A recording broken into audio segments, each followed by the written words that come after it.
Et c'est la cinquième séance qui va parler de ce livre Hyper-objet, parce que le travail de Timothy Morton n'a pas été beaucoup traduit et que ben, je le connais par l'occasion, en fait. Et que ce qui m'intéresse, c'est de parler de philosophie d'aujourd'hui, de montrer qu'il y a des gens qui pensent sur le monde d'aujourd'hui. Comme je le disais avec Monsieur Jérôme qui nous suit fidèlement, on va ne regarder qu'un morceau de ces 230 pages de Hyper-objet, qui est un livre assez complexe. La langue, la façon dont il parle, on a l'impression quelquefois que c'est même mal traduit parce que la langue est complexe. Par contre, on va faire un aller-retour intéressant, c'est que je vais en dire des choses hyper simples. On va comprendre, si je vais vite, que il annule la possibilité qu'il y ait des objets. Alors, ça paraît un peu tout petit comme remarque, mais et notamment pour une raison qu'on voit un peu sur cette petite couverture, c'est que le climat, notamment, n'est pas un objet. C'est-à-dire, si on le pense comme un objet extérieur à nous, si on pense qu'il y a une nature et que c'est elle qui était impactée, on n'arrivera jamais à penser le changement climatique.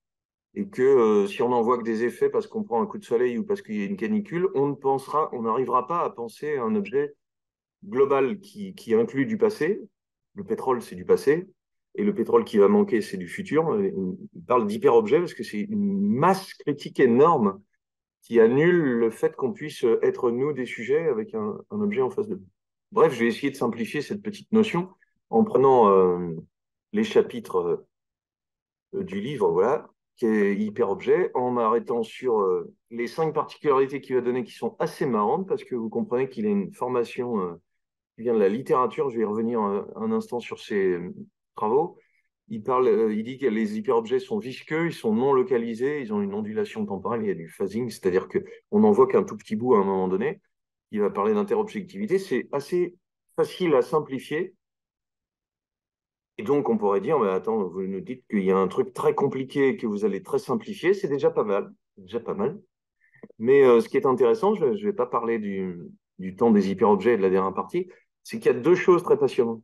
S'il n'y a plus de notion d'objet, s'il n'y a plus de notion de nature, nous entrons dans une ère de pensée qui est tout à fait différente à toute la tradition de la philosophie. Normalement, vous savez, Descartes, il regarde par la fenêtre et puis il essaye de comprendre le monde. Il part de lui, il essaye de s'adresser au monde.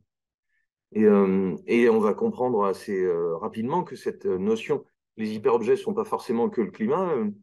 Il cite, on va le voir, le plastique, par exemple. C'est pas un objet en soi, c'est une sorte d'entité énorme qui est impalpable. Alors, c'est pour ça qu'on va s'appuyer sur ces mots à lui, parce que c'est très précis. Si on prend au sérieux ça, je montrerai à la fin une critique qui me semble pas complètement convaincante d'une philosophe, Cynthia Fleury, qui est remarquable, Michel Luceau, que j'aurais pas le temps de citer, qui dit qui se maintiennent sur les objets tout simplement parce que la traduction en français des hyperobjets a été faite par la Cité du Design à Saint-Étienne, c'est-à-dire des gens qui travaillent sur les objets, qui les fabriquent. Comme le dit Cynthia Fleury et comme elle le dira dans l'extrait vidéo que je vais montrer, les objets, c'est ce qui est stable dans le monde à peu près. Ils vont s'accrocher dans la critique qu'ils font de Timothy Morton au fait qu'il y a quand même des objets, et lui dire non, il y a quelque chose, voilà, philosophie et écologie, après la fin du monde, c'est moins négatif que ça n'en a l'air. Et deuxième chose, voilà, ça change le statut d'objet. Dans l'histoire de la philosophie, c'est une énorme transformation si on prend au sérieux tout ça. Eh bien, deuxième chose, il parle énormément d'art. Voilà pourquoi cette année, j'ai choisi 5 livres qui avaient changé la façon de voir l'art contemporain. Sur l'histoire de la photo de Barthes, le livre de Warhol, le livre de Benjamin, et le livre sur l'art contextuel ça va me revenir. Et celui-ci est encore plus récent et je vous le disais, il est assez marqué par Björk et Björk elle aussi.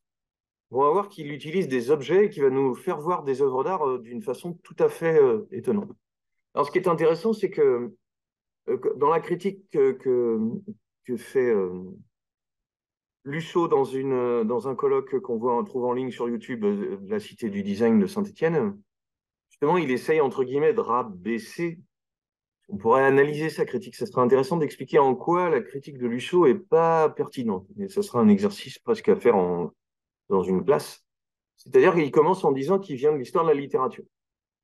et donc il ne serait pas philosophe pareil. Bon, ça, j'avoue que ça m'intéresse peu parce que quand je regarde le livre de 94, il n'est pas traduit, hein, je vois que sa couverture, il s'intéresse à la littérature romantique, et donc le début de l'époque moderne. Romantisme, on va dire 1800, 1805, et le fait que, si je vais vite, parce que j'enseigne l'histoire de l'art moderne à l'université à Évry, c'est que le romantisme et la modernité, qui va le suivre jusqu'à 1950, c'est l'effet produit sur le spectateur. C'est pas facile de résumer en une formule, pour le moment, j'excelle. Et Shelley, on peut prendre Marie Shelley, la femme du poète, qui invente Frankenstein. L'effet produit sur le spectateur, c'est l'horreur. Et l'œuvre va être de plus en plus en situation de convoquer, de stimuler, de faire réagir le spectateur et le sortir de sa torpeur ou de l'aspect lointain qu'il peut avoir. Ce qui est intéressant aussi sur notre notion d'écologie liée à la fin du monde, c'est que l'idée de fin du monde est très romantique, justement. L'idée qu'un monde va disparaître et qu'il y a une mélancolie qui s'en dégage, donc qui viennent de la littérature anglaise romantique, c'est encore plus particulier parce que le romantisme, les Français sont un peu à la traîne, c'est les Allemands et les Anglais qui l'inventent vraiment. Et nous, on est un peu franco-centré, et donc on a du mal à voir ça, mais ça a une vraiment grande importance. Et cette notion de nature, vous avez en tête les jardins anglais, de fausse nature fabriquée, des textes de Kant qui réfléchissent sur le fait que la nature, c'est un effet produit sur nous. Les chutes du Niagara, c'est un truc sublime qui nous interpelle, qui fait qu'on est complètement bluffé. Voilà. La nature ne peut être comprise que dans un rapport avec celui qui la regarde. Et là, le livre, il parle du rapport des romantiques avec la nourriture, avec l'alimentation. Euh, le corps et la nation. Voilà. Même chose avec un autre livre que je n'ai pas lu non plus, et pas traduit en français, en 2000, La poétique des épices. Le fait de regarder le monde, parce que vous avez peut-être en tête, ça se développe quand même beaucoup, il faudra encore y travailler. Cette société moderne qui s'est inventée avec le romantisme s'est appuyée sur la colonisation, sur le pillage autour pour s'enrichir. Et pour cette explosion industrielle, on comprend aujourd'hui, ça fait longtemps que des gens le pensent, mais ça arrive dans le grand public, qu'elle n'aurait pas pu avoir lieu sans ces pillages de ressources et de matières, de matériaux. Ce qui fait que regarder les textes littéraires, les œuvres d'art, les gravures, par cet intérêt pour l'épice comme quelque chose qui nous réveillerait, effet sur le spectateur, est plutôt intéressant. Voilà, une dernière, là, il n'y a même pas d'extrait du tout, c'est le sous-titre est intéressant, Radical Food, la culture et la politique dans la façon de manger et de boire. Chercher un excès par la nourriture. Et puis, vous voyez, encore son époque historien de la littérature, culture du goût, théorie de l'appétit, manger quand on est romantique. C'est-à-dire les effets produits sur l'ensemble. Et puis, à partir de 2007, il va s'intéresser, c'est une notion qui serait complexe parce que il n'y a pas beaucoup de livres de Morton qui sont traduits et que le plus important, c'est Pensée écologique et tout à la fin Être écologique qui est sorti en 2021. On a associé à Morton à partir de ce livre de 2018 qui est traduit chez Zuma et celui-ci que je ne crois pas qu'il soit traduit. Vous voyez, repenser l'esthétique environnementale, c'est-à-dire l'écologie sans la nature.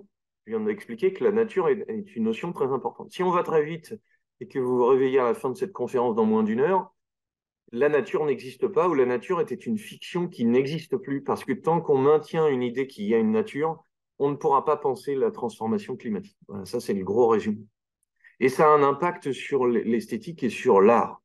Ce qui fait que l'écologie sans la nature, on comprend à peu près ce que ça veut dire. Ce qui est assez rigolo, c'est que j'ai été sur Amazon et j'ai fait une petite traduction automatique parce que il y a une notion qui revient assez souvent. Dans Écologie sans nature, Morton soutient que la principale pierre d'achoppement de difficulté de la pensée environnementale est l'image de la nature elle-même. On va le revoir dans notre histoire de hyperobjet. Les auteurs écologiques proposent une nouvelle vision du monde, mais leurs ailes même à préserver le monde naturel les éloignent de la nature qu'ils vénèrent. Et il faut renoncer une fois pour toutes à l'idée de nature, on va y revenir. Écologiste en nature étudie les hypothèses écologiques d'une manière provocante, et la fin est importante. Au lieu d'essayer, parce que le robot traducteur n'a pas à louper un bout, au lieu d'essayer d'utiliser une idée de la nature pour réparer ce que la société a endommagé, c'est-à-dire une nature, il faudra retrouver la nature initiale. Il dit, tant qu'on sera dans cette logique-là, c'est-à-dire un objet devant nous et nous, comme sujet qui devons nous réveiller et agir, on ne comprendra pas.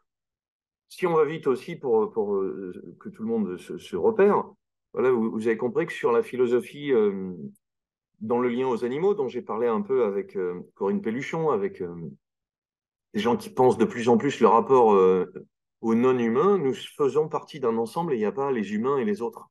Ce seraient les animaux, Derrida avait déjà commencé ça, qui fait que cette idée de nature est une façon construite à l'époque romantique de nous séparer du reste du monde, comme si on était, alors, dans le pire des cas, les fauteurs de troubles, il faudrait tout réparer, une version un peu presque religieuse du fait qu'on aurait péché et qu'il faudrait réparer cette nature, que la société a endommagée. En fait, Morton, comme d'autres, hein, il n'est pas le seul, dit nous sommes dans une espèce d'ensemble impossible à séparer, il y a de l'inséparable, c'est ça les hyperobjets. Et ce qui a été mal traduit, c'est qu'il parle de dark écologie, c'est-à-dire la critique écologique serait une écologie noire. C'est pas tout à fait le bon terme. Je crois que tout le monde a compris le principe. Pensée écologique est plus facile à lire que les hyperobjets qu'on va se cogner tout de suite, avec plaisir. Alors, ce qui est pas mal, c'est qu'il y a une seule vidéo où Timothy Merton, j'aime bien faire parler les philosophes, on voit qu'ils sont tout à fait vivants. Lors de cette traduction par Zuma, éditeur, qui est une merveilleuse collection, il présente son livre sur la pensée écologique et il va faire une petite intro qui va nous aider sur notre histoire de hyperobjet.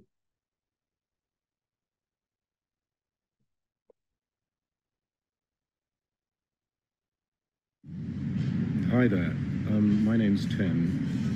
I'm the author of this book, The Ecological Thought, and I wrote it in English about 10 years ago.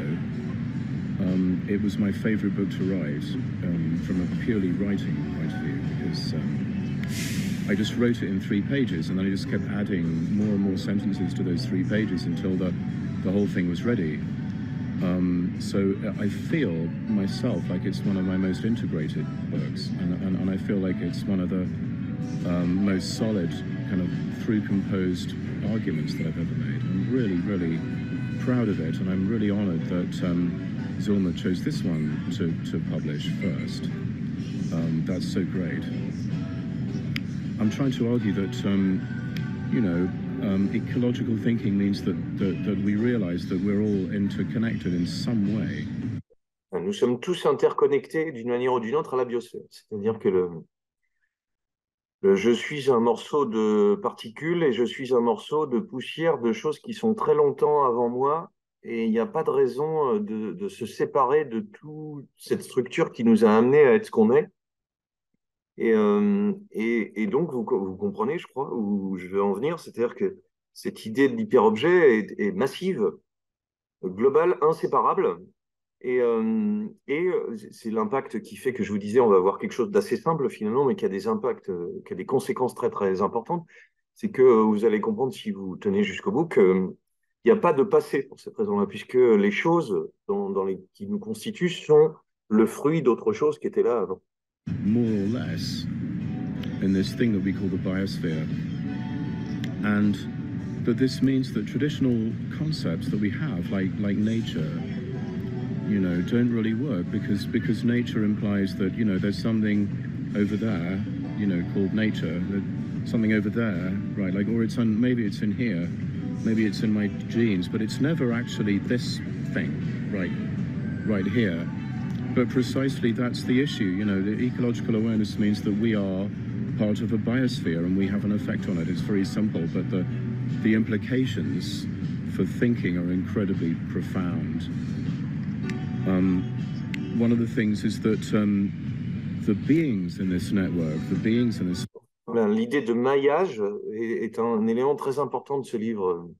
By biosphere, when you really start to chew this idea that we're interconnected, actually become very sort of weird and strange and uncanny, because we're sort of like them, but we're not like them, to be very simplistic about it. And this also implies that, in a funny way, these beings are kind of more like the people that we call people than they are like objects, you know, in the traditional sense of sort of objectified entities. Il donne un exemple dans une interview, on ne développe pas parce que c'est pas le sujet de ce propos, c'est que un virus passe par des humains pour circuler. Et donc, dans quelle mesure il est humain lui-même? Dans quelle mesure la séparation du virus dans un humain, puis de la transmission, dans quelle mesure, à part les mots qui disent ça c'est le virus, ça c'est un humain, dans quelle mesure est-ce qu'on peut arriver à penser ce maillage continu des choses? Puisque vous comprenez peut-être que c'est ce qui va faire que cette notion de responsabilité ou d'action pour la biosphère va se poser d'une autre façon à partir du moment où on pense que tout ça est un ensemble de fluide, de circulation des choses entre elles. And they are, you know, we're as capable of being people as they are, if you see what I mean. If we're going to think about a computer virus as a thing that sort of functions in this world, then you know, a computer virus isn't that different from a virus. And if you think a virus is alive, then you might have to think that a computer virus is alive. Oui, comme c'est quelque chose qui, on peut le comprendre, soit a l'air complètement curieux, ou fou, ou inintéressant. Voilà, il est en train de dire qu'un virus informatique est comme un être vivant. Et ce que je trouve intéressant à tirer dans cette philosophie d'aujourd'hui, c'est que ça nous oblige à réfléchir et à voir les choses tout à fait autrement. C'est là où ce qu'il décrit et ce que je veux partager est assez simple, mais qu'on a du mal à évaluer si c'est juste simple et que c'est pas une vraie bonne idée ou si ça va changer notre façon de penser. So, you know, the idea that ecological awareness means dealing with these kinds of beings like foxes and birds rather than computer viruses and oil tankers is clearly mistaken from a deep philosophical point of view and obviously from a practical and also political point of view. Voilà, il dit que si on sépare des objets animaux d'objets, je dis objets pas, dans le sens c'est pas moi, c'est pas un sujet, d'objets physiques, on fait déjà une partition qui nous empêche d'agir correctement. C'est ce qu'il dit. C'est pour ça qu'il dit que d'un point de vue pratique et politique, tant qu'on sera en train de dire on va réparer la nature, on ne sera pas dans la bonne logique.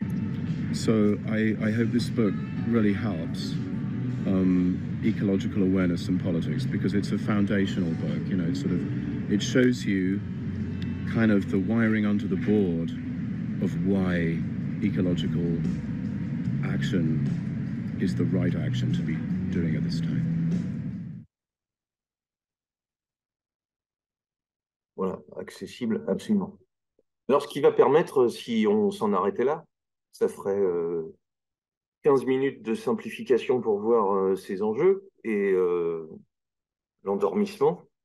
C'est que j'ai voulu aller un peu plus loin pour regarder ce qu'étaient ces qualités, en fait. C'est-à-dire, qu'est-ce que c'est que ces hyperobjets qui sont, quand on voit des commentaires, quelque chose d'assez compliqué à comprendre parce qu'on ne voit pas toujours où il veut en venir par la langue, je le disais, mais aussi parce qu'il est en train d'essayer de penser avec des outils qui sont un peu nouveaux. Et ce qui m'intéresse en creusant un peu plus la viscosité, la non-localité, c'est qu'il a une façon assez esthète, en fait, assez liée à l'art, que de voir dans des architectures, dans des films, dans des chansons, des choses qui seraient des pistes. Et de ce point de vue-là, une fois qu'on a dépassé, si on peut même le lire entre guillemets en zappant, c'est-à-dire en ayant des choses qu'on ne comprend pas, c'est pas très grave, hein, mais il parle d'œuvres d'art tout à fait concrètes, récentes. Sa conclusion, enfin la mienne aujourd'hui, est sur une chanson de Kermit dont il parle du Muppet Show et d'une phrase importante de Star Wars. C'est pas parce qu'il pense des objets pop, c'est qu'il se sert de tous les outils, de toutes les choses qui sont autour de nous pour arriver à voir autre. Alors, je prends comme d'habitude des petits extraits. Voilà, la première partie, c'est l'introduction aux hyperobjets. ce qui est assez mignon, c'est qu'il dit que cette notion d'hyperobjet lui vient de cette petite chanson de Björk, avec un beau clip de Gondry. Gondry, c'est-à-dire il projette vraiment, il n'y a pas de la 3D en revisité. Donc, ce qui est assez intéressant, c'est qu'il joue un peu la posture d'aller chercher quelque chose qui ne viendrait pas de la philosophie directement, d'aller vers des œuvres qui ne viendraient pas non plus du corpus habituel. Et il précise ici dans le livre La pensée écologique qu'il vient de décrire, j'ai inventé le mot hyperobjet pour désigner des choses réparties dans le temps et l'espace par rapport aux humains, massivement. Un hyperobjet peut être un trou noir, le gisement pétrolier de Lago Agrio en Équateur, et puis, un hyperobjet peut être la biosphère, le système solaire. Donc, vous comprenez qu'il commence en disant ce qu'est un hyperobjet, on ne sait pas ce que c'est, parce que personne, c'est lui qui a inventé le terme. Un hyperobjet peut être le produit extrêmement durable de la fabrication humaine directe, comme le polystyrène ou les sacs en plastique. Pour que tout le monde continue à s'accrocher, j'essaye de dire ce que j'ai compris. Hein. Je ne suis pas le lecteur officiel de Morton. C'est quelque chose qui nous dépasse, qui fait qu'on a du mal à le penser globalement, un début, un milieu, une fin. C'est ce qui permettra d'ailleurs, sinon j'aurais pas l'occasion de le développer, et ça serait trop dommage. Il cite un merveilleux petit film qu'on trouve sur euh, YouTube aussi, qui est de Barani, qui s'appelle Plastic Bat, qui est la vie d'un sac en plastique. Il est tout à fait embêté, il croit que la maîtresse, la dame qui elle l'a choisi dans le supermarché, et l'aime. Et elle se rend compte qu'elle aime autant son chien que le sac plastique. Il est très embêté parce qu'il essaye de voir quelle justification il a à être un sac en plastique. Et quand il se retrouve au bord de la mer en train d'être jeté, il commence à douter de la raison des humains. Un court-métrage qui est très beau, très bien fait, avec Werner Herzog qui dit la voix off. Voilà, la totalité de la machinerie vrombissante du capitalisme, ça pourrait être des hyperobjets. Alors quand j'ai lu ça, moi je me suis plutôt demandé pourquoi tout n'est pas un hyperobjet. On va voir. Nous sommes à l'intérieur d'eux, comme Jonas dans le ventre de la baleine. Cela signifie que chacune de nos décisions est liée aux hyperobjets. Et donc, quand je tourne la clé, ça c'est un exemple qui me semble assez parlant, quand je tourne le clé de contact de ma voiture, j'établis un lien avec le réchauffement de la planète. C'est-à-dire, je ne vois pas bien le rapport. Vous comprenez que si on pense très, très, très globalement à une échelle dans laquelle, pour ce qui parlera de phasing après, l'esprit humain ne peut pas isoler, ne peut pas dire c'est ça, ça va de là à là. Euh, non seulement elle permet, par ce lien entre réchauffement climatique et clé de contact, de se dire, mais de quoi parle-t-il? Mais il va plus loin puisqu'il dit, mon geste est intimement lié aux décisions philosophiques, idéologiques. Et pourquoi? Parce que le moteur qui marche, le système de pétrole qui a fait que c'est là, le fait qu'on me l'ait vendu, tout ça est un ensemble de décisions qui fait que il ne s'agit pas seulement de se dire est-ce que j'ai une voiture, est-ce qu'elle pollue? C'est-à-dire tout ce qui a amené à ça est un système très complexe dans lequel on ne peut pas dénouer un petit morceau. Alors,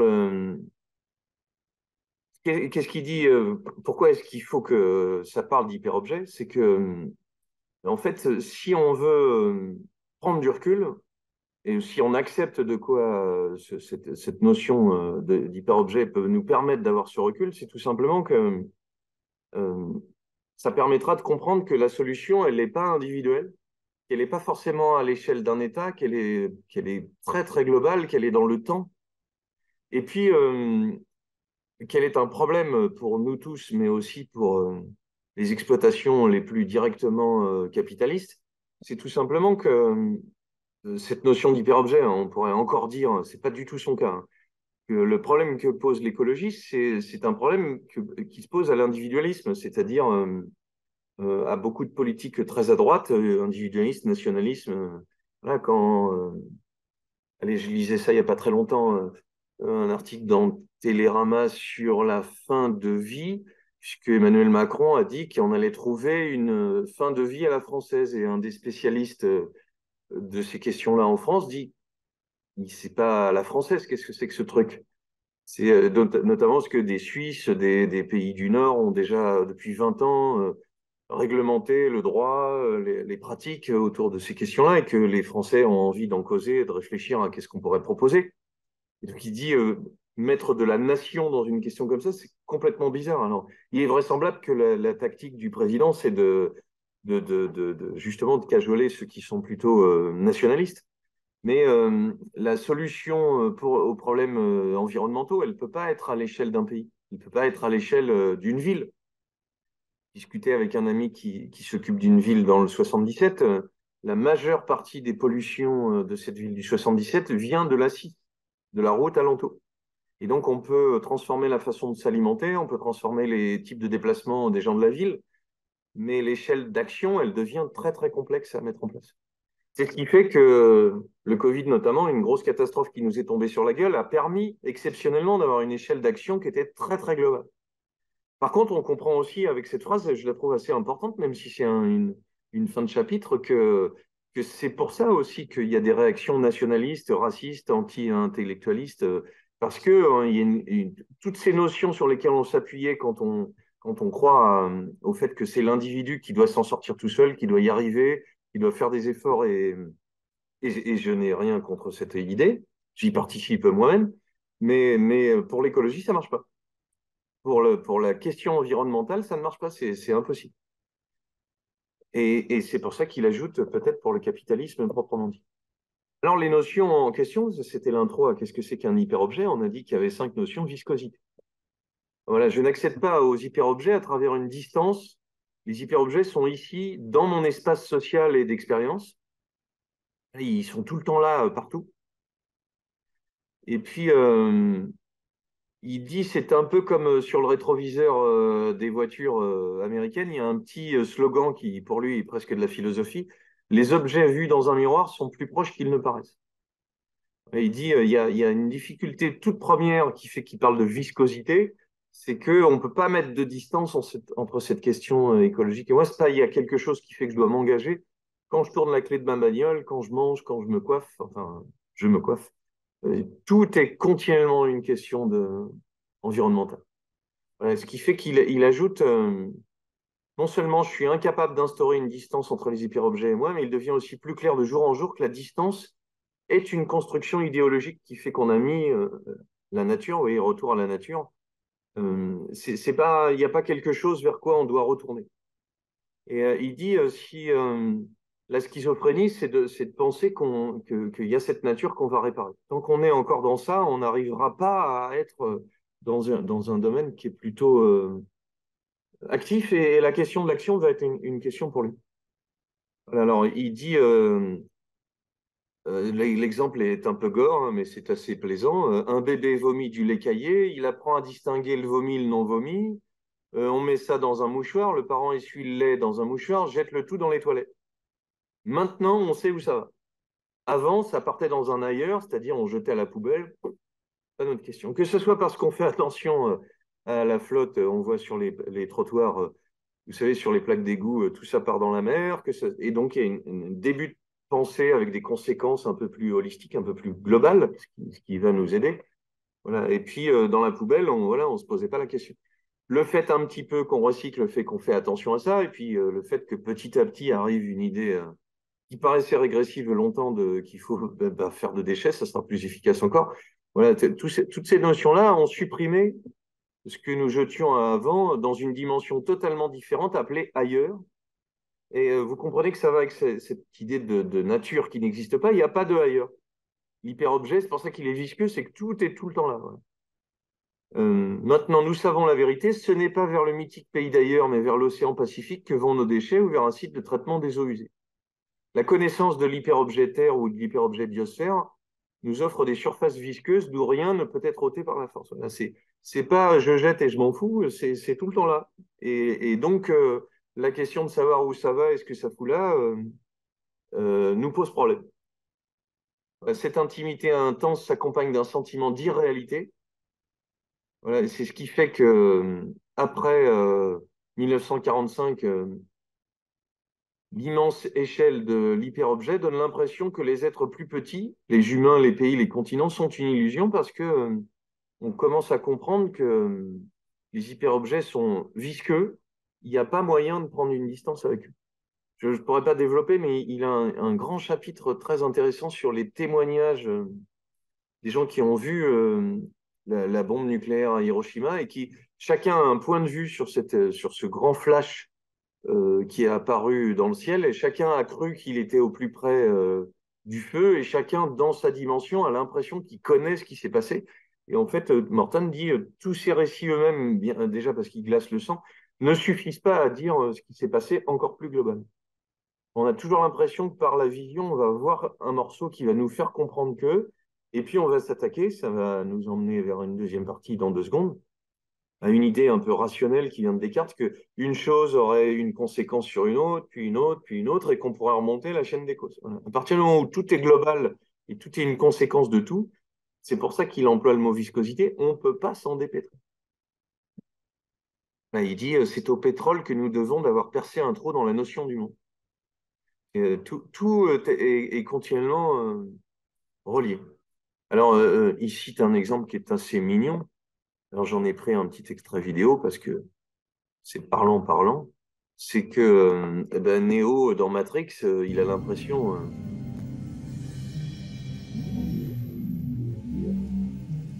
Have you ever had a dream, Neo, that you were so sure was real?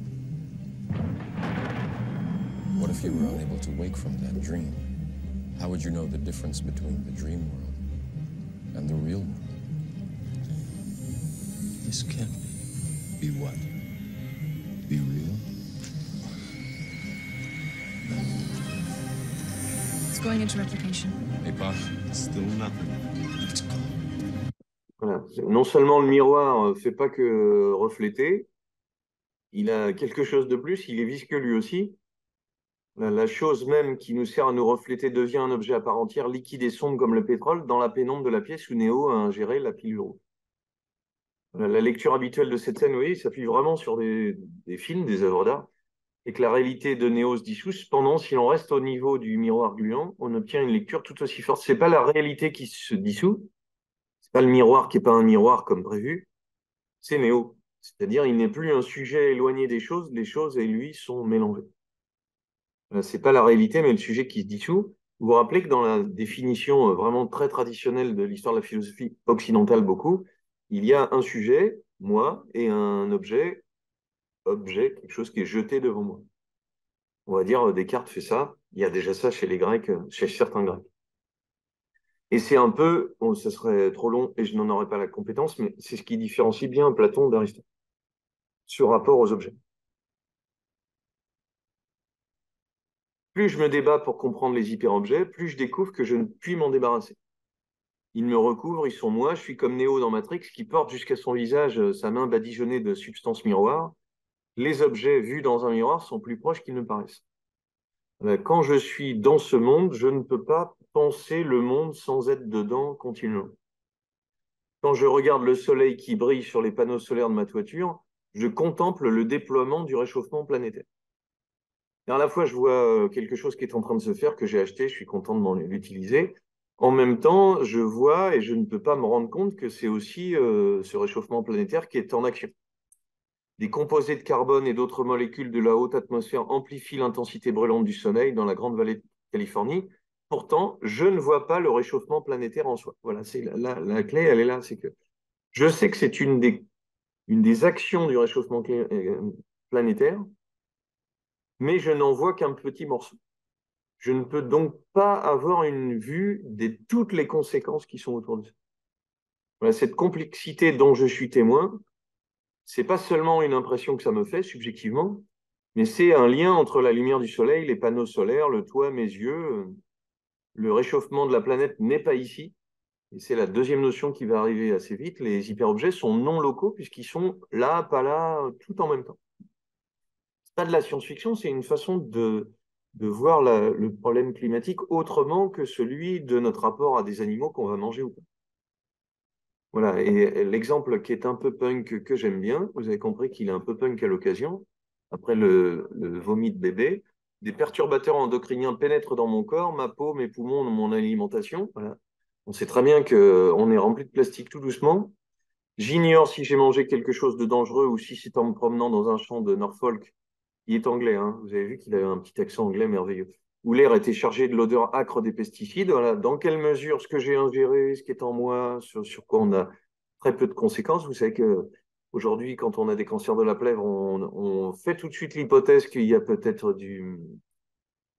merde, le truc qui est sur les isolants, qui fait que tu aurais pu être en contact d'eux. On commence à faire des liens de cause à conséquence avec des choses qui sont invisibles, soit dit en passant. Parce que c'est aussi ça, que ça soit l'effet de ce polluant, qui ne paraissait pas en être un avant, ou que ce soit l'effet sur mon corps. C'est-à-dire, on fait des hypothèses pour aller vérifier que quelque chose s'est fait. C'est pour ça que ça va être la deuxième particularité, c'est non local. Tout est une sorte de continuum continu. Voilà, peut-être était-ce dans quelque autre moment tout aussi présent dans ma mémoire.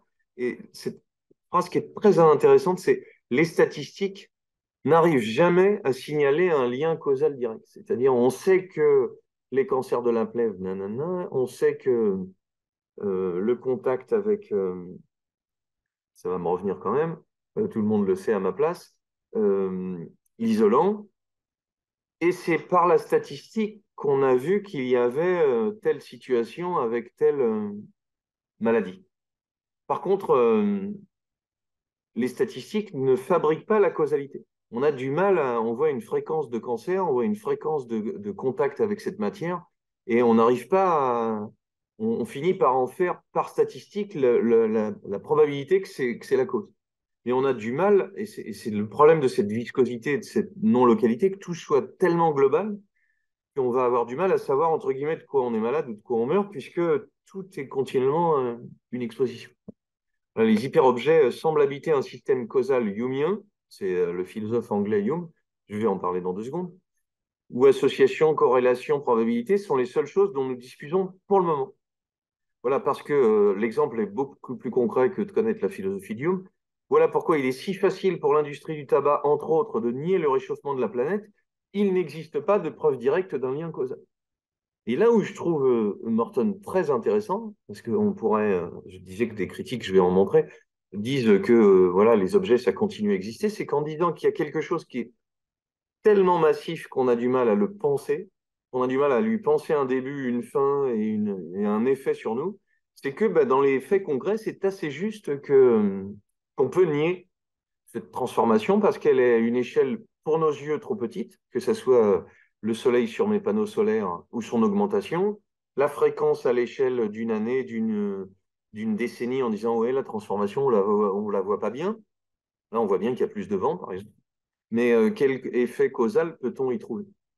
Ce que Morton désigne du doigt, et ce qu'on arrivait peut-être à sentir intuitivement, c'est qu'on n'arrive pas à prouver aux gens qui seraient sceptiques que quelque chose s'est transformé, puisque ce quelque chose, on se transforme avec lui en même temps. Et cette notion d'hyperobjet permet de comprendre assez bien cette sortie de l'individualisme pour comprendre le problème et cette sortie de l'individualisme pour le résoudre. En tout cas, pour essayer d'y faire quelque chose. L'observation fait partie de l'univers des objets au même type que l'observable. Je suis moi-même, un peu comme Néo quand il met les doigts dans le miroir, je ne peux pas m'extraire pour dire il se passe ça, puisque l'hyperobjet fait que nous sommes continuellement les objets qu'on utilise pour observer les objets mathématiques, les objets, les lunettes, les statistiques, les analyses. Je veux dire, autant les objets physiques que les objets intellectuels font qu'on est continuellement pris dans le miel, dans le pot de miel. C'est comme si on était immergé dans un pot de miel et qu'on devait comprendre quel est le bocal dans lequel on se trouve. C'est intellectuellement assez peu possible. C'est pour ça que je vous disais que c'est une idée qui est complexe, que j'essaye de rendre très simple, mais qui a une conséquence très importante, puisque jusqu'à présent, Descartes, au XVIIe, dit il y a des objets devant moi, il y a des gens, des chapeaux dans la rue, j'en déduis que ce sont des gens. Voilà, l'idée classique de la séparabilité du monde en parties distinctes, c'est-à-dire il y aurait des choses hors de moi et ça s'appelle le monde, et c'est lui dit non. Il y aurait un monde, on va voir qu'il va dire il n'y a pas de monde en fait. Tout est interaction continue, c'est pour ça qu'il parle de maillage. Interagissante n'est plus longtemps valide ni irrelevante. Il n'y a pas des objets devant nous dont je serais séparé et qui interagissent les unes avec les autres. J'ai retiré toute la partie d'analyse où il parle d'une chose que j'ignore totalement, justement, et elle est biffée, la théorie quantique. essayer de prendre quelque chose qui nous parlerait pour comprendre, pas seulement en simplifiant ce qu'il dit, mais quelque chose qui va nous aider à comprendre la révolution qu'il y a dans ça et les conséquences esthétiques que ça peut avoir. Voilà, vous ne faites pas partie d'un plus grand tout. Chaque chose est enveloppée comme dans tout, comme un mouvement de flux. Il y a continuellement, c'est assez oriental en un sens, quelque chose dans lequel nous sommes. C'est pour ça que tomber dans un pot de miel en interagissant avec les autres est plutôt une bonne métaphore. Voilà, finalement, ces grandes découvertes, puisqu'on va basculer sur une autre notion que cette viscosité, c'est la non-localité. On était dans ça, hein, c'est-à-dire il y a pas un point où on puisse s'extraire du truc pour penser. Il n'y a pas un point où on va se retrouver à pouvoir dire il y a ça qui agit sur ça et statistiquement on peut le comprendre. Voilà. Et quelle est la conséquence? Vous auriez pu la deviner. Ces découvertes ont tout un point commun. Elles humilient l'humain. C'est assez vexant de penser qu'on n'a pas la main pour comprendre ce qui nous arrive. Elles nous décentrent en nous, chassant notre place privilégiée. Je crois qu'on peut le comprendre facilement quand on dit, voilà, il n'y a pas les humains et les non-humains. Il y a si on peut dire, un monde animal dans lequel il y aurait beaucoup plus de choses. Il n'y aurait pas que Bambi. Il y aurait tout un tas de choses à des échelles qui sont très difficiles à voir, puisque je vous disais qu'il parlait de virus, par exemple, dans lequel nous nous sommes donné une place privilégiée, notamment depuis l'époque moderne, depuis 1800, et nous sommes en train de comprendre que cette place privilégiée n'est pas tenable. La non-localité est peut-être la plus drastique des 5 notions, puisqu'elle implique que l'idée même d'être localisé n'est qu'un épiphénomène. C'est-à-dire on n'est pas à un endroit donné, à un moment donné, comme si on pouvait s'extraire et dire je vois ça, on est continuellement dans un flux. C'est exactement les instruments psychiques, sociaux que nous utilisons pour mesurer. Tout ça ne fonctionne pas, parce que le réchauffement de la planète exige une immense puissance informatique pour le modéliser. Même si on voulait montrer tous les impacts de réchauffement, il faudrait des données statistiques très importantes qui soient traitées. Et tout ce modèle, même physique, visuel, si on en faisait des courbes, ne nous parlerait pas du fait qu'on est dedans continuellement. Voilà, à un niveau profond, le local n'existe pas. Le local est une abstraction. Sur le plan de la métaphore, ça s'applique aux hyperobjets. Alors voilà, un exemple encore. L'humidité qui me tombe sur la tête dans le nord de la Californie début 2011 pourrait être un effet du tsunami. Quelque chose qui m'arrive, vous savez, c'est un peu bateau, mais notre battement d'aile de papillon serait une conséquence de. Quand on le met à l'échelle du climat, le séisme japonais de 2011 était vraisemblablement une manifestation du réchauffement de la planète, puisque le changement de température dans l'océan transforme la pression sur la croûte terrestre. Mais on a du mal à penser que ce tsunami venait de quelque chose qui était globalement autour. Pourquoi? Parce qu'on pense, par exemple, catastrophe, il y a une merde, ça nous tombe dessus. Qu'est-ce qui s'est passé? Il y a une cause, une merde, un dégât, on répare et on recommence. Il dit il faut qu'on sorte de cette façon de penser, qu'on sorte de cette idée de cause à conséquence. Ouais, et c'est pour ça qu'on revient aux impacts moraux. Les politiciens de droite ont tout à fait raison d'avoir peur du réchauffement planétaire. Ils révèlent une vérité terrifiante, ontologiquement, ça veut dire du point de vue être sur notre monde. Il signifie que tout est interconnecté. Coup fatal pour les individualistes de tout poil. Mais aussi que le coup de pierre donné à une pierre, voilà comment je réfute, ce que font habituellement les fonctionnaires, ne fonctionne plus parce que la blague qui est il neige dans l'Idaho, donc le réchauffement de la planète, c'est de la blague. Voilà, il n'y a pas de réchauffement climatique puisqu'il flotte. Dès qu'on dit ça, c'est parce qu'on regarde un tout petit bout et qu'on dit, vous voyez, ça va pas augmenter tant que ça. Et pourquoi est-ce que c'est pas convaincant ce déni? Il est un trop petit regard et donc la localité n'existe pas. On a cette façon de critiquer ou de faire des réserves ne comprend pas l'échelle globale, mais cette échelle globale est complexe à comprendre intellectuellement. Pour nous, ça suffira aujourd'hui, mais à analyser, décrypter. Et c'est là où il y a un enjeu politique qui est très, très intéressant, qui je crois, permet de prendre un peu de recul, parce que notre époque est un peu contractée sur les nationalismes, et que ce soit les problèmes français ou que ce soit les problèmes de mur pour... c'est ce que dit Timothy Morton dans une interview à Uzbek Erika, c'est que le danger d'une certaine écologie, c'est qu'elle devienne fasciste et nationaliste en disant il y a des problèmes de migrants qui s'évacuent parce qu'il y a des problèmes de climat, on va dire des migrants climatiques. On va fabriquer des murs pour protéger et qu'on soit moins d'humains à faire ça. Parce que quand on fait ça, on est encore en train de penser par petits bouts, pays, continent, et pas que cette fuite ou d'empêcher cette fuite ne résoudra pas le problème. Quand vous sentez des gouttes de pluie, vous faites l'expérience du climat en un sens. J'aime bien, vous voyez, c'est presque un peu poétique en fait. Je reçois de la pluie sur la tête, je lui dis il pleut, mais en fait, lui, il dit non, je vois le climat. Et cette notion de climat est compliquée à comprendre. Vous faites l'expérience précisément du changement climatique appelé réchauffement de la planète. Mais vous ne faites jamais directement l'expérience du réchauffement planétaire en soi. C'est impossible à comprendre, je peux en voir qu'un tout petit bout. Dans la longue liste des catastrophes climatiques qui s'allongera à mesure du réchauffement de la planète s'amplifie, vous ne trouvez nulle part le réchauffement planétaire. Ce n'est pas un objet que je peux voir. Voilà pourquoi c'est un hyperobjet. Pourtant, le réchauffement de la planète est aussi réel que cette phrase. Il est visqueux, il reste collé à vous où que vous alliez sur Terre. Comment expliquer cela en affirmant que tous les hyperobjets, comme tous les hyperobjets, le réchauffement planétaire est non local, massivement réparti dans le temps et dans l'espace? Ça signifie que mon expérience du temps, le fait que je suis ici et maintenant, ne me permettra pas de penser ça et donnera l'impression que c'est un ici et maintenant qui n'existe pas. Voilà, le livre Hiroshima qui sert de témoignage à ça, aucun témoin n'a fait l'expérience dans la bombe dans son intégralité, chacun avait un petit regard sur un petit bout. Chacun a une vision unique de l'événement et on n'arrive pas, même en mettant tous ces témoignages ensemble, à faire comprendre ce qu'a été cette chose incroyable. Quand on relit d'ailleurs les extraits dans son livre, en France, on est, je trouve, assez peu, pas autant concerné que les États-Unis, les Japonais, mais on a quand même les libérateurs du monde, on fait quand même quelque chose d'intéressant, pas seulement de mettre une bombe, mais d'en mettre deux quand même, hein, même si ça paraît complètement fou. Là, certains témoins ont vu une puissante bombe conventionnelle, alors que c'est la première bombe nucléaire. Chaque histoire est contée au présent de narration, mais elle devient proche et lointaine à la fois à chaque fois qu'on lit l'ensemble. L'aspect le plus étonnant de la bombe est peut-être l'éclair d'énergie que les témoins ont ressenti. Et ce présent de narration, chaque narrateur met progressivement au jour son histoire, montrant lentement comment la bombe a affecté sa vie entière à partir de ce moment.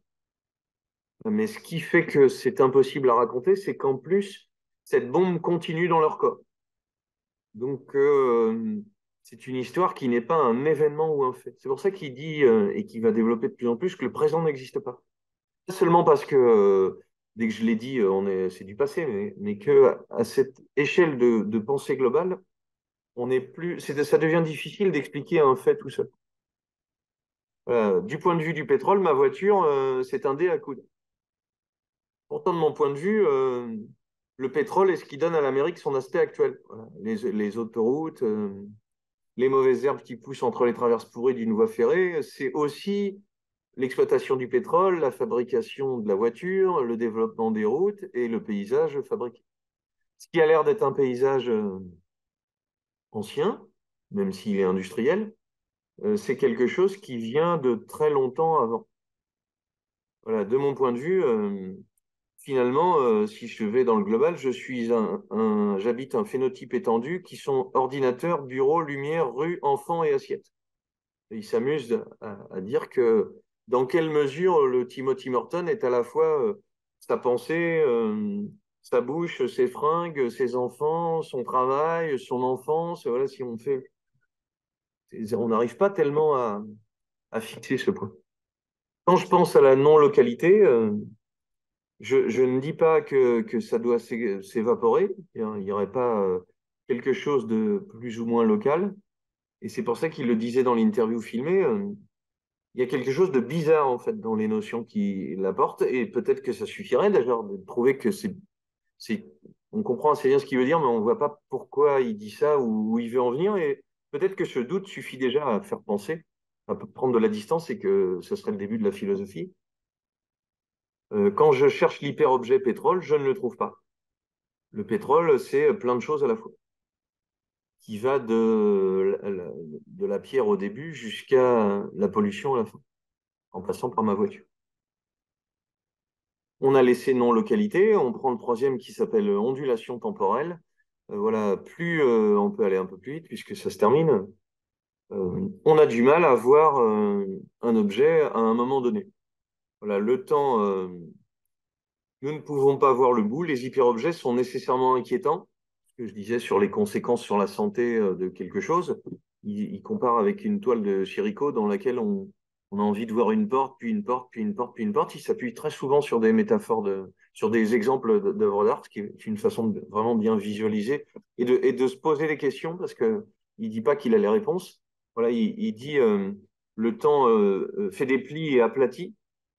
C'est assez intéressant, c'est que comme j'arrive pas à avoir un bout, dès que je prends un bout, ça donne un bout, puis un bout, puis un bout, puis un bout. Et ce que ça a comme conséquence, on le voit tout en bas là, c'est que c'est assez inquiétant l'effet que ça produit, puisque je n'ai plus les repères du rapport à un objet simple que je pouvais avoir jusque-là. L'écologiste Joe Trexler se sent chez lui dans les Everglades de Floride, voilà à quoi ça ressemble, et il dit pourquoi est-ce qu'il se sent à l'aise là? Parce qu'il voit à la fois des plantes carnivores, unitriculaires, un fossile vivant, des choses qui étaient là il y a 50, 100 ou 1000 ans. Et puis, il prend un exemple qui est encore plus léger, que j'aime bien. Voilà, c'est une petite bande dessinée qui est assez chouette, qui permet de bien visualiser ça. Voilà, deux cailloux, deux rochers parlent. Vous voyez qu'il y en a une qui tombe, on est dans l'époque volcanique. Il faut un certain temps, parce que chaque case, il y a des centaines ou des milliers d'années entre chaque. Voilà, on voit une tête de dinosaure. Salut. Ouais, l'époque industrielle est arrivée, on est dedans là. Euh, ça fait longtemps que tu es là, on va dire. Et puis, oui, il a un petit dessin du futur avec des choses qui ont l'air de flotter ou d'être dans l'air. C'était pas mal comme coin. Et puis, ils sont évacués dans l'espace. J'étais content de te causer. À la prochaine. Qu'est-ce que ça raconte? L'humain correspond à une case. À l'échelle du rocher, on n'est qu'un petit bout. Et donc, on parlait de difficulté à voir un morceau puisqu'il n'y a pas de localité, il parle d'espace, mais il dit qu'il n'y a pas de temps, c'est-à-dire qu'il y a une ondulation continue qui fait qu'on a du mal à comprendre ce qui est en train de nous arriver, à la fois parce que le pétrole qu'on utilise, il faut entendre Jean Covici qui est un peu spécialiste de ces questions de ressources. Le pétrole que l'on utilise a mis des milliers ou des millions d'années à être fabriqué. Et donc, quand on aura fini de l'exploiter, et on a déjà commencé à être dans la courbe descendante, on ne peut pas en refabriquer. C'est assez simple à comprendre. Et donc, on ne peut que s'en passer. Soit parce qu'on trouvera, si on est gentil, je ne suis pas spécialiste de ces questions, mais lui, Jean Covici, est particulièrement spécialiste des énergies. C'est la mauvaise nouvelle, hein. Si on l'écoute, il reste un peu optimiste, mais toutes les énergies qu'on utilise, puisque le gaz va avec et électricité également, on a dépassé depuis les années 2000, en gros, les ressources, la quantité maximum de ressources disponibles. Donc, on fait que piocher dans les réserves. Donc, quand on pioche dans les réserves, il faut quand même rapidement commencer à économiser. C'est comme quand tu n'as plus d'eau et que tu dois marcher dans le désert, quand même, je ne l'ai pas fait, mais j'ai une idée. Et en plus de cela, euh, non seulement s'en passer, mais se poser la question de soit en refaire, et donc comprendre avec ce petit dessin qu'il n'y a pas moyen. Voilà, ça date de 2010, de Tom Gold. La bande dessinée, c'est la légende dans le livre de Morton. Le dessin animé allemand d'Asrad montre un mode comique, l'échelle temporelle sur laquelle se produit le changement géologique et la façon dont cette temporalité entre en intersection avec la temporalité humaine et même la puissance d'agir. Voilà, parce il y a d'autres BD que ces cases-là. Il y a un gamin à un moment donné qui prend un rocher et qui découvre la roue, donc il est très content de ce truc-là. Mais en fait, à leur échelle à eux, on existe à peine.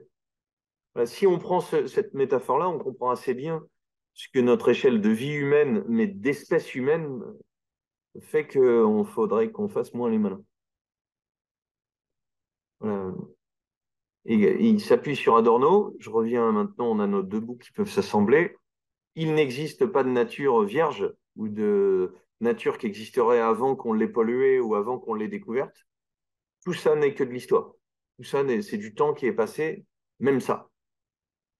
Ça peut être compris comme évolution et comme fabrication lente qui fait qu'un spécialiste peut dire comment c'est arrivé là. et que le biotope qui fait que ça fonctionne aujourd'hui est aussi une histoire avec des propositions, des rejets et des transformations. Voilà, je fais démarrer le moteur de ma voiture, j'aime bien sa métaphore à nouveau. Des os de dinosaures liquéfiés s'enflamment. Je crois que c'est le pétrole. J'escalade une colline crayeuse, des milliards d'antiques créatures sous-marines pulvérisées s'accrochent à mes chaussures.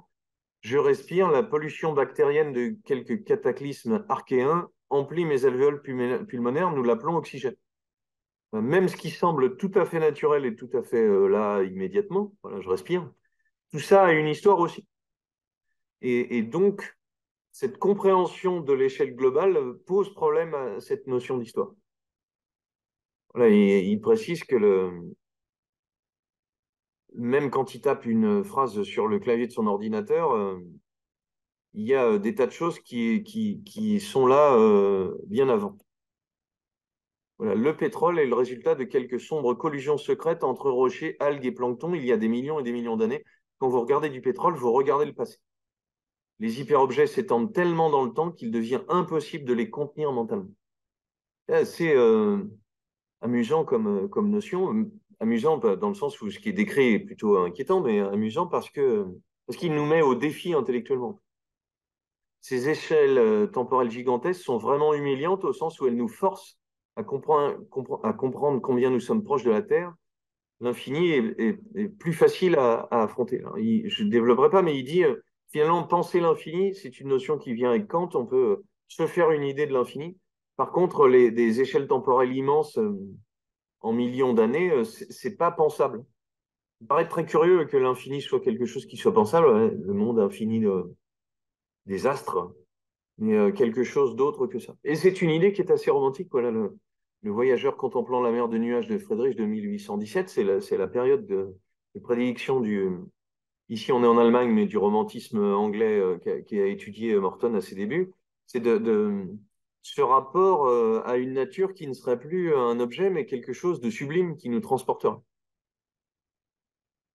Il rappelle que cette philosophie des grands espaces, ça vient du catholicisme et aussi de Descartes et de Pascal et de Marie Anning qui, en 1811, découvrit des fossiles de dinosaures, qui fait que petit à petit, on va calculer l'âge de la Terre. Et il dit, c'est pourtant avec Einstein que cette idée d'espace et de temps qui serait pas du temps pensable humainement, que quelque chose qu'on vient de décrire, hein, qui fait qu'il y a des échelles de temps qui sont invraisemblablement importantes, euh, ne peut pas être pensé tout à fait par l'humain. L'idée même d'extension spatiale est mise en cause. C'est-à-dire il n'y a pas une sorte d'espace sans fin. La notion même de substance cohérente est une sorte d'accident. Et il prend cet exemple-là. Voilà. Quelque chose qui serait un objet n'est jamais complètement un objet. Parce qu'il y a tout un développement à l'échelle quantique qui fait quand on zoome sur les objets sont des vibrations.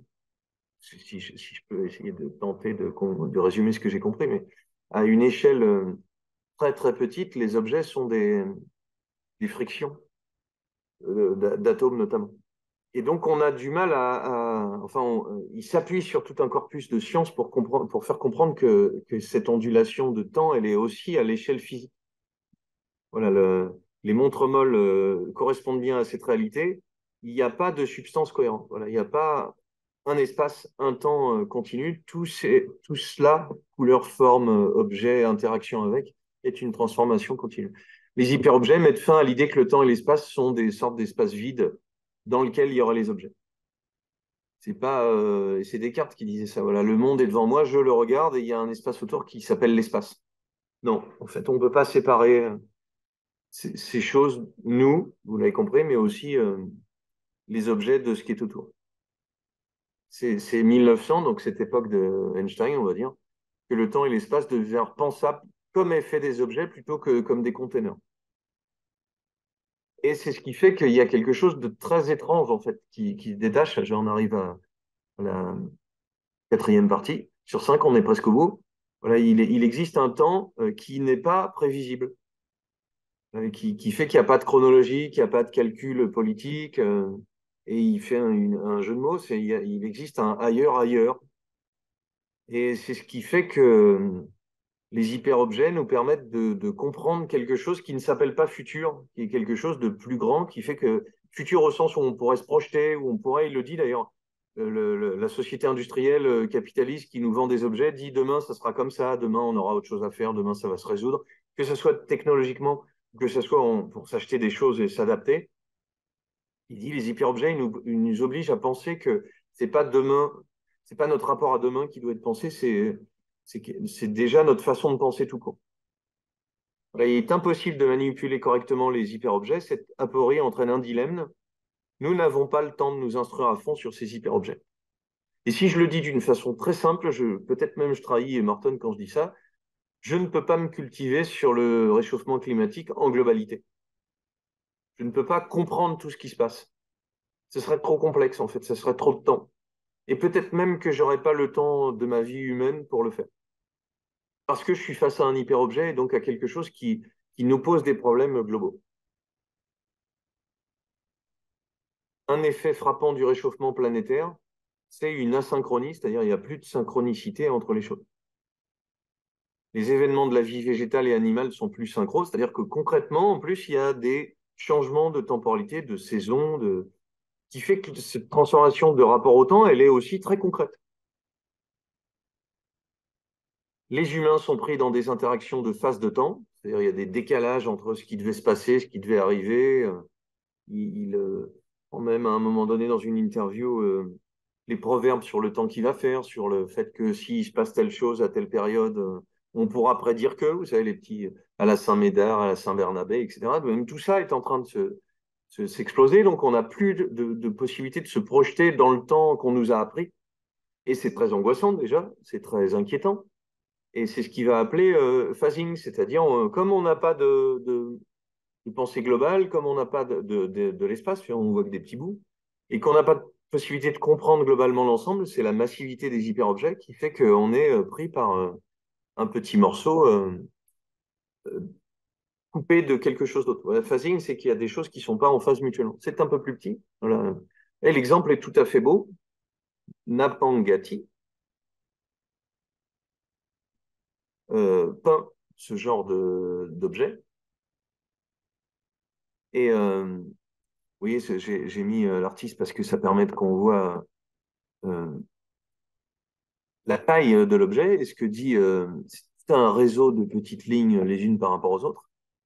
Et ce que dit Morton, c'est que quand il regarde cette œuvre de 2011, je suis immédiatement saisi par le rayon tracteur de cette peinture. J'ai l'impression que l'objet me regarde autant que je le regarde. Je ne sais pas où regarder. Et pour le dire avec mes mots, pour aller un peu plus vite, il n'y a pas de centre, il n'y a pas de début, il n'y a pas de fin. Et même, ça va avec tout ce que je viens de vous raconter, j'arrive pas à voir le tout. Et il dit, ces œuvres d'art me font comprendre ce que sont ces hyperobjets. J'arrive pas à avoir une pensée globale de l'ensemble. Je ne perçois pas la peinture de Napaganti comme une série de lignes. Je vois pas une ligne puis une autre que j'arrivais à relier. Et il dit, non seulement cette sensation de se perdre est assez agréable, mais c'est ça l'œuvre. C'est le fait d'abandonner la notion de tout. C'est comme unité que l'œuvre me saute au visage. C'est un morceau du temps du rêve. Là, il dit un hyperobjet aborigène. Je dois accepter de plus être dans la compréhension d'un bout, puis un bout, puis un bout, puis un bout. C'est pas une perspective, c'est pas une composition, c'est pas une construction comme devant un tableau de Léonard, c'est quelque chose devant lequel je ne peux plus poser mes catégories habituelles. Un espace plus vaste, cosmique, terrestre. La peinture est comme un fragment incomplet. Et en même temps, elle n'est pas passive, elle n'est pas inerte, puisqu'il dit, je suis incapable de m'en détacher, mes poils se dressent sur mon corps, des larmes coulent de mes yeux, je m'arrache lentement à sa contemplation. Voilà. Et je dis, c'est quoi ce truc? Et après, 1 heure plus tard, je viens m'imprégner de sa résonance. C'est là où il y a quelque chose, quelques conséquences un peu importantes dans tout ce que je viens de raconter, c'est sur le rapport à l'œuvre d'art.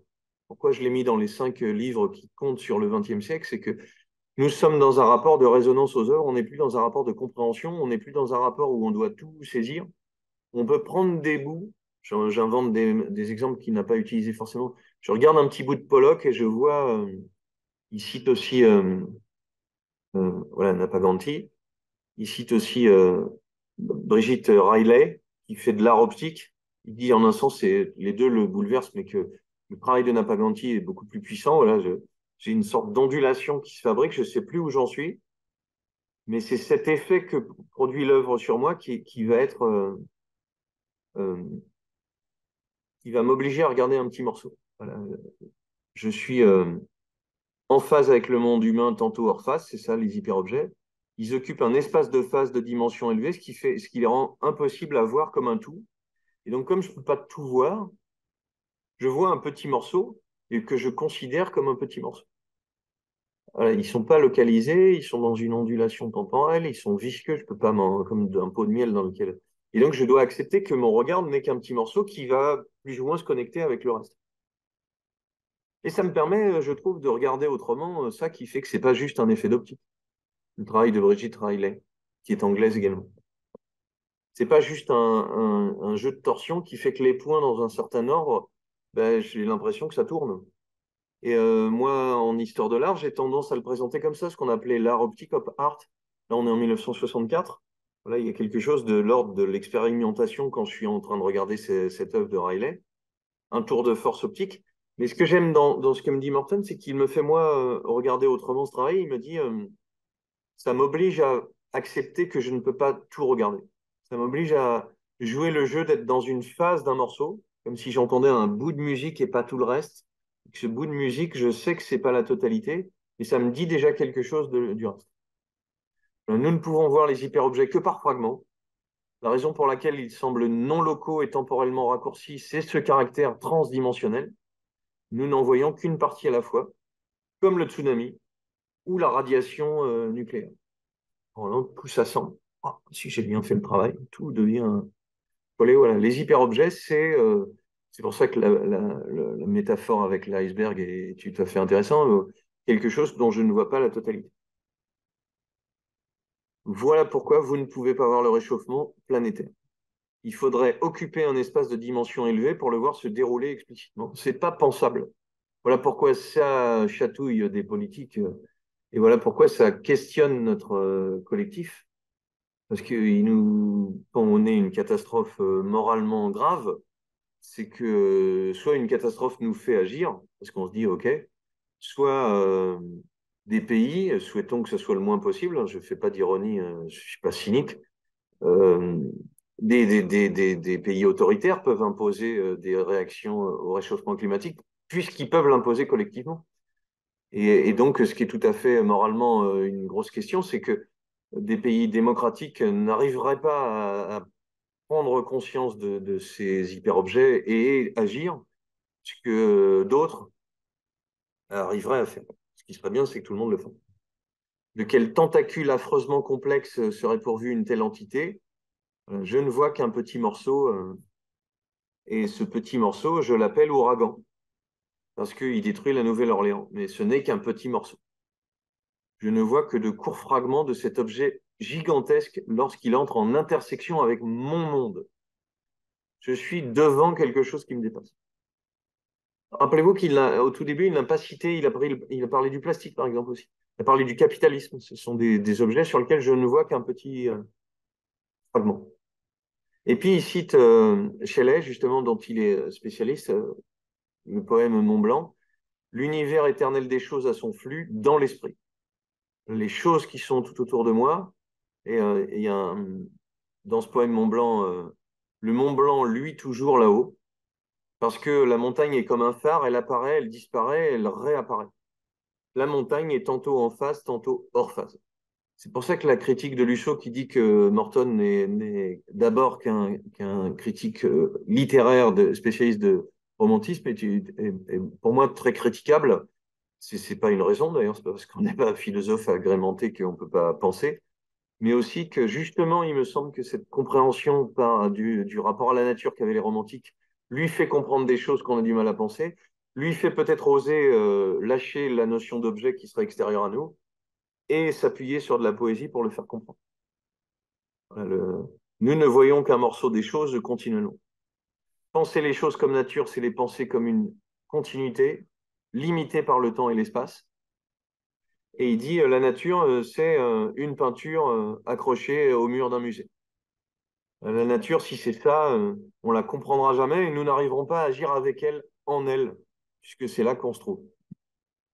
Là, il dit, il y a même chose avec Deleuze. Si Deleuze pense le monde comme un flux, s'il est théoricien du cinéma, c'est parce que il a compris très tôt que nous étions continuellement dans des flux, dans des interrelations et des interconnexions qui vont se retrouver euh, dans la dernière partie de chapitres que j'aurai pas le temps de regarder. Ce que je voudrais vous montrer, parce qu'il en dit du bien, et c'est un merveilleux film de Edouard Burtynsky qui s'appelle Paysage manufacturé. Je vais vous en montrer un petit morceau, c'est que il va montrer, j'ai pris des extraits, des paysages fabriqués par des humains à une échelle qui est tellement immense que on n'arrive pas à en faire le tour. Et ça s'appelle paysage. Des choses dans lesquelles non seulement c'est à la fois prodigieux de prouesses techniques, intellectuelles, humaines, et si on prend de la distance avec cette société de la modernité, de la construction et du fait qu'on capture la nature de A à Z tout à fait effrayante maintenant que nous sommes rentrés dans cette prise de distance. Et ce qui est tout à fait intéressant dans l'extrait que je vais vous montrer, c'est que, et je ne peux pas vous le montrer parce que le travelling fait 5 minutes, c'est qu'au tout début de Paysage manufacturé, la caméra de Burtynsky fait un travelling dans une manufacture chinoise du travail. Et c'est-à-dire la caméra va latéralement et on avance, euh, ça ne s'arrête jamais en fait. Ça ne s'arrête vraiment jamais. On dirait qu'il n'y a pas de fin. Je coupe le son un instant pour pouvoir continuer. Et je vais zapper dedans. Ce que dit Morton, qui me fait aussi découvrir une œuvre de cinéma, mais aussi voir que la façon de filmer du Burtynsky signifie quelque chose, c'est que le travelling lent montre cette idée de flux continu, montre cette idée de phasing, c'est-à-dire je peux pas. C'est dingo, on dirait qu'il a copié, qu'il a filmé le même truc et qu'il a copié bout à bout pour me faire croire que c'est continu. Non, c'est absolument continu, c'est immense. C'est immense à une échelle où on voit des humains en plus. Tout à fait effrayante. Vous voyez, on peut avancer comme ça on voit que c'est un truc de fou. Et là où ça devient passionnant, c'est que la forme de l'œuvre d'art elle-même dit quelque chose de ce que Morton cherche à montrer. C'est pour ça qu'il utilise beaucoup d'exemples, mais c'est aussi pour ça qu'un film peut me faire comprendre finalement, il y a une pensée dans ce parti pris visuel. On va remettre le son. On va voir le petit morceau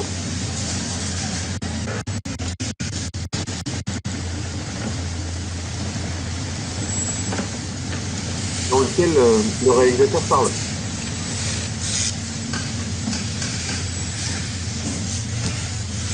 Is there some way I can actually talk about nature and kind of bring a certain appreciation for what it represents?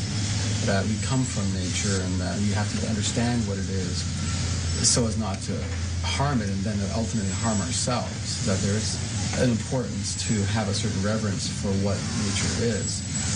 Because we are connected to it and we are part of it. And if we destroy nature, we destroy ourselves. So I believe that as a fundamental philosophical position when I look at the world. So I started thinking, well, maybe the new landscape of our time, the one to start to talk about is the landscape that we change. The one that we, disrupt in pursuit of progress. So I'm trying to look at the industrial landscape as a way of defining who we are and our relationship to the planet. It's just this thing that's growing and it's part of our economy and it's part of our politics and it's a part of how we elect our governments and it's part of everything we do, but it's this big machine that started rolling and... Je dis en passant, c'est ce qui fait que quand je tourne la clé de ma bagnole, pardon du gros raccourci grossier, mais j'exploite des Chinois. Et évidemment, heureusement qu'ils ne sont pas sous mon nez pour que, égoïstement, j'arrête pas d'utiliser ma voiture, parce que je suis né dans un monde où je ne peux pas me passer de tout ça. Et c'est aussi parce qu'il y a cet ailleurs, l'endroit où je jetais mon mouchoir de vomi avant, que je peux encore supporter les conséquences de ce que je fais. I'm not coming at it to celebrate or glorify the industry, nor am I trying to damn it. I'm just trying to say, well, this is what it is. So to show those types of images or those types of places allows the viewer to begin to comprehend the scale. So it's another landscape. It is a landscape. It's a different landscape. Voilà, il utilise, si on cherche à être précis vraiment, il utilise le mot de nature, ce que je disais que Morton critiquait. Voilà, il dit, je ne cherche pas à faire la leçon, je montre ce qu'il y a. Et c'est prodigieux, c'est prodigieux. C'est aussi très beau architecturalement et en un sens tout à fait permet de comprendre que ce n'est pas une décision individuelle bout à bout qui va résoudre ça. Bah, penser, c'est la conclusion, penser les hyperobjets comme des choses réelles est utile. Il dit, c'est pas le mot hyperobjet, c'est pas une construction de philosophe pour voilà, parce que le réchauffement planétaire n'est pas une abstraction mathématique sans rapport avec notre monde.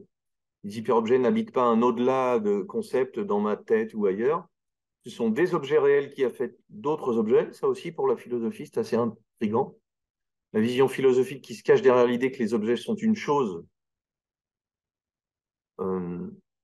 derrière l'idée, la vision philosophique qui se cache derrière l'idée que les objets sont une chose et que les relations en sont une autre, inhibe notre transition vers une ère écologique. C'est-à-dire, tant que je vois qu'il y a des objets extérieurs à moi et que j'ai une action sur eux et que ça s'appellerait nature ou que ça s'appellerait pollution, je ne comprends pas qu'à tout moment, je fais partie de cette fabrication de pollution.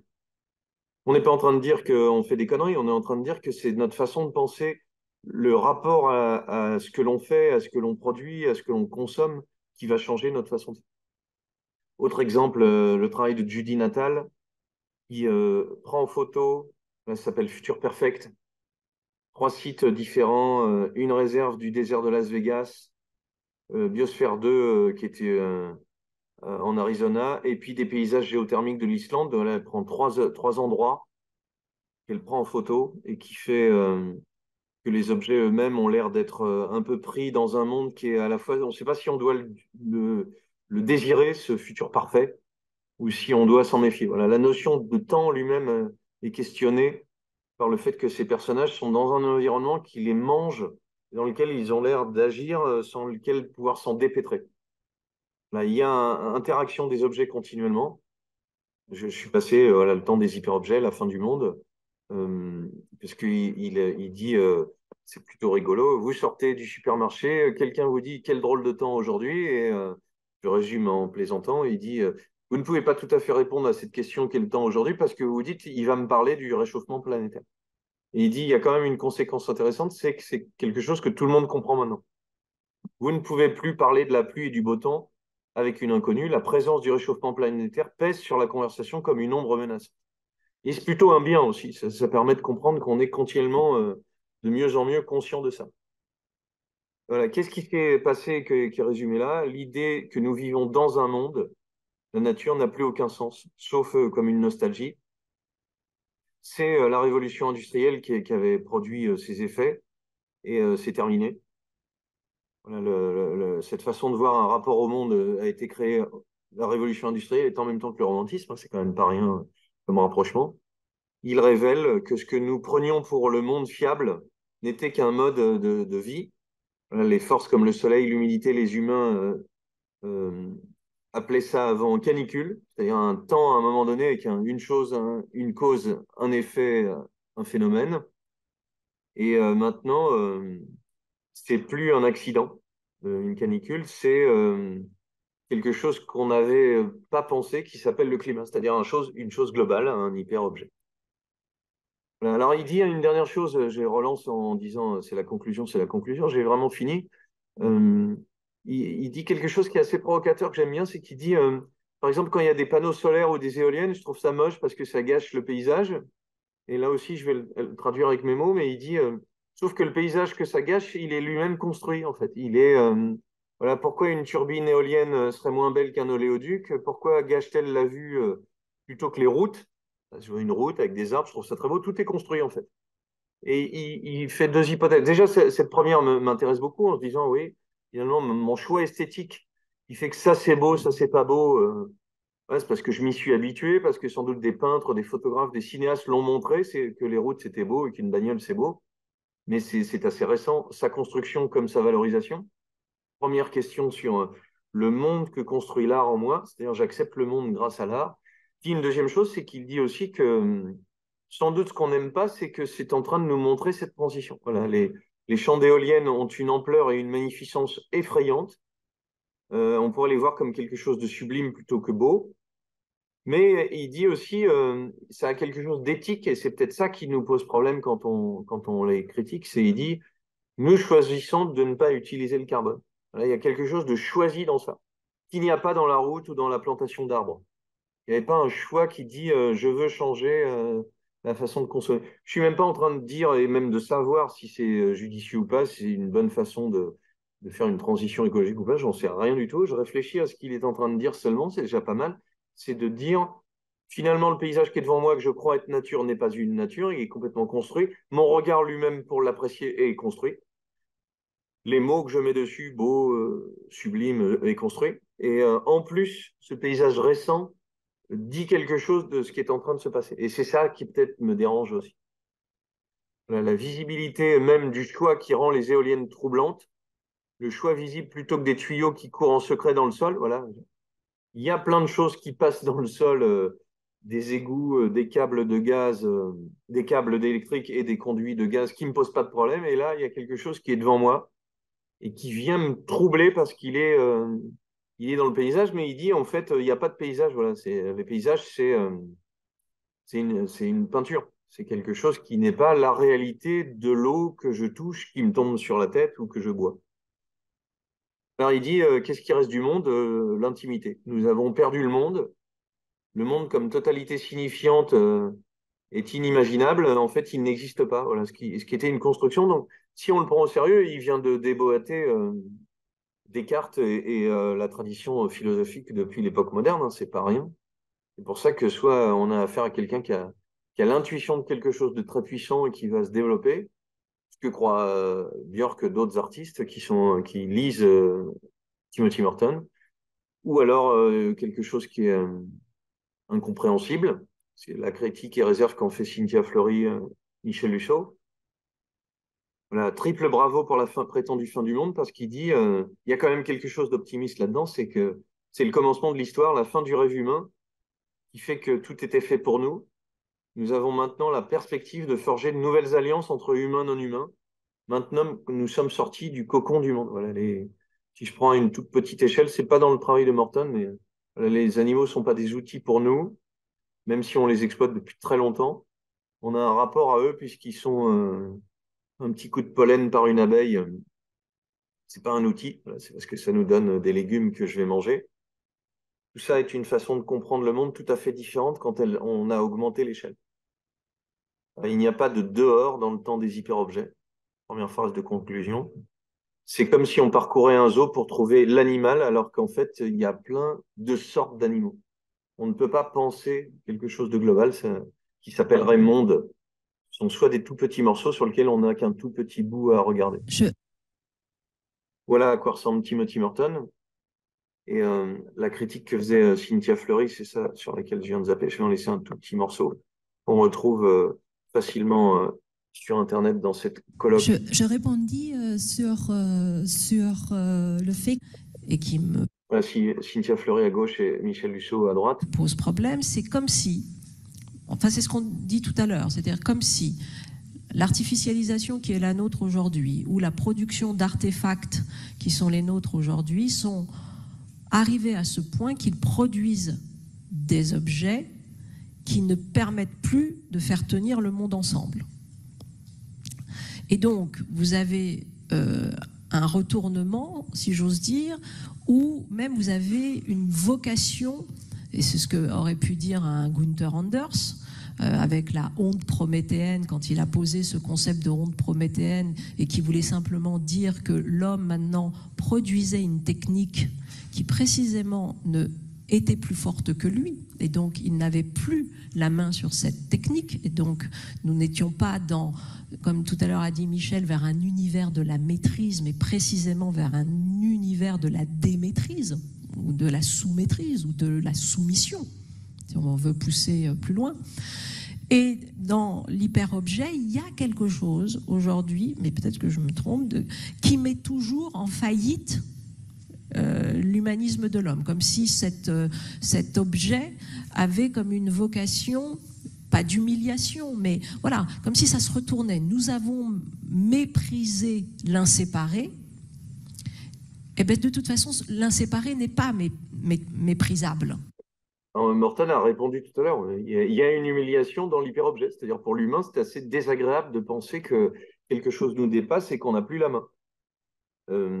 Je fais un peu vite, pardon, c'est que la critique que fait Cynthia Fleury, finalement, c'est essayer de supposer qu'il y a encore un humanisme avec une possibilité pour l'homme d'agir sur les objets, sur les choses, pour transformer le monde. Morton ne dit pas que c'est impossible, il dit que c'est en le pensant en termes d'objets, de nature et d'action qu'on n'y arrivera pas. C'est pour ça que c'est intéressant ce petit extrait de montrer que tout le monde ne pense pas de la façon de Morton, déjà, vous le devinez, mais qu'en plus, les designers, ça leur pose des problèmes, cette notion de faire disparaître l'objet. On a un philosophe un peu rock and roll. On retrouve aussi en ligne, et c'est l'épilogue, une interview qui est intéressante sur Uzbek Erika. Vous expliquiez, la pensée écologique permet de réaliser que l'aliénation vient du futur, on peut aller vite. Et qu'est-ce que vous voulez dire? Il dit, on nous a vendu du futur tout le temps. Et en fait, c'est cette idée qu'il faut aller vers le futur qui est une connerie. Je simplifie et caricature. L'aliénation, si on dit il faut revenir à la nécessaire lutte contre le fascisme qui nous menace, toute théorie qui prétend que l'aliénation vient du passé peut déboucher sur le fascisme. C'est-à-dire, il y avait un temps avant, il faut retrouver cette grandeur, c'est une connerie, puisque je vous ai dit qu'il y avait cette notion de passé, et ce temps continu permettait de pas tout à fait de le penser. En fin de compte, dit Morton, il faut comprendre que notre vraie aliénation vient du futur. Ça peut paraître bizarre dit comme ça, mais allez voir, c'est le fruit d'un raisonnement très simple. Nous vivons à un stade du capitalisme, je saute. Le futur, pour moi, est une notion radicalement différente. Le futur, c'est se poser des questions. Qu'est-ce qui se passe à cet instant, au moment où nous sommes en train de faire cette interview? Juste avant, il disait le capitalisme, c'est tout le temps le modèle du consommateur qu'il tend à mettre en avant. Nous sommes censés nous comporter selon nos achats. Nous pouvons prédire le futur. Nous pouvons prédire ce qui va arriver, ce qui va être à la mode. Voilà, le capitalisme repose sur le passé. Sa violence vient du fait que le passé tend à se rapprocher de plus en plus du présent. Voilà, on essaye continuellement de deviner ce qui va arriver. Et c'est cette histoire fantasmée du passé et cette projection continue vers le futur pour s'adapter, qui pour lui semble tout à fait... voilà, réfléchir au futur, c'est réfléchir à la possibilité que les choses puissent être différentes, y compris en se trompant. Et pour faire court, y compris en étant artiste, c'est-à-dire en faisant des hypothèses sur si on sort de cette notion d'efficacité, si on se laisse la possibilité d'échouer, c'est peut-être comme ça qu'on va trouver quelque chose de plus ouvert que d'essayer de vouloir prédire et réaliser. Voilà. Il dit, on le voit bien dans Twin Peaks, l'agent Cooper est une personne pleine de bonté qui essaie de résoudre les problèmes de la façon la plus efficace possible. C'est ce qui le conduit à sa perte. Plus il cherche à être efficace, plus de problèmes se présentent à lui. C'est ça la solution qu'il propose par cette notion de... Nous sommes coincés entre une forme de climato-optimisme un peu béat, qui voudrait nous faire croire que l'humanité va s'en sortir parce qu'elle a toujours fait, elle s'en est toujours sortie, et le catastrophisme qui dit c'est déjà foutu. Et il dit est-ce que la possibilité d'un échec pourrait nous permettre de sortir de cette impasse entre les deux? Exactement. L'opposition binaire repose sur la notion d'efficacité. Soit nous réussissons parfaitement, soit nous ne pouvons rien faire. Et en gros, tant qu'on est dans cette logique d'efficacité, on n'y arrivera pas. Aucune de ces deux alternatives n'est saine parce qu'elles font partie du même problème. Et puis la fin, voilà, parce qu'on se quitte en art. Björk, Pink Floyd, Ridley Scott, Arthur Rimbaud. Il dit, je pourrais citer les Monty Python, les œuvres de Jane Austen, qui reposent sur des notions d'ironie, d'échec, voilà, auxquelles je tiens beaucoup. Et puis, ça va nous faire un petit générique. Regarde la petite question de... Je pourrais vous parler de Rainbow Connection, la chanson écrite et interprétée par Kermit la Grenouille. Quand même, on a des références un peu solides. Il cite une magnifique œuvre de 2006 de Tara Donovan, Une vague, deux gobelets de plastique. L'art est sans doute capable aussi de nous montrer des choses sans faire la morale. Voilà, une architecture, c'est très intéressant de Roche et Lavaux. C'est qu'en gros, c'est un bâtiment qui capture la pollution, mais qui la montre. Et ça, c'est assez intéressant de voir que on n'est plus en train de jeter le mouchoir de vomi dans les poubelles ou dans les toilettes en pensant que ça va ailleurs. On est dans quelque chose qui montre ben, le sac plastique qui se demande comment il a été créé par Ramin Barani et comment il va mourir. Petite chanson. Merci à vous.